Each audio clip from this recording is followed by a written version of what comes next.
ദീപാദാസ് മുൻഷി പറഞ്ഞൊരു കാര്യം എന്താണെന്ന് നമ്മൾ കേൾക്കുന്നത് നല്ലതാണ്. അവർ പറഞ്ഞത് politically people are looking for a change.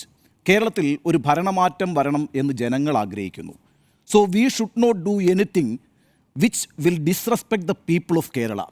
അതുകൊണ്ട് ആ ജനങ്ങൾ ഭരണമാറ്റം ആഗ്രഹിക്കുന്ന ജനങ്ങളെ ബഹുമാനിക്കാത്ത ഒരു പ്രവൃത്തിയും നമ്മുടെ ഭാഗത്ത് നിന്നുണ്ടാകരുത്. This was a clear indication from the high command. ഹൈക്കമാൻഡിൽ നിന്ന് കിട്ടിയിരിക്കുന്ന ശക്തമായ സൂചന ഇതാണ്. അപ്പോൾ ഇവർ ഈ യോഗം വിളിച്ചത് എന്തിനാണ്? ഈ യോഗം വിളിച്ചിരിക്കുന്നത് കേരളത്തിലെ ജനങ്ങൾ ഒരു ഭരണമാറ്റം ആഗ്രഹിക്കുന്നു എന്നവർ തീരുമാനിച്ചിട്ടുണ്ട്. അതുതന്നെയാണല്ലോ അല്പം മുമ്പ് കെ സി വേണുഗോപാൽ പറഞ്ഞത്. സംസ്ഥാനത്തൊരു ജനവിരുദ്ധ സർക്കാരാണ് നിലനിൽക്കുന്നത്. ആ സർക്കാരിനെ പുറത്താക്കണമെന്ന് കേരളം ആഗ്രഹിക്കുന്നു, കേരളത്തിലെ ജനങ്ങൾ ആഗ്രഹിക്കുന്നു. അപ്പോൾ പിന്നെ നിങ്ങളെന്താ ചെയ്യേണ്ടത്?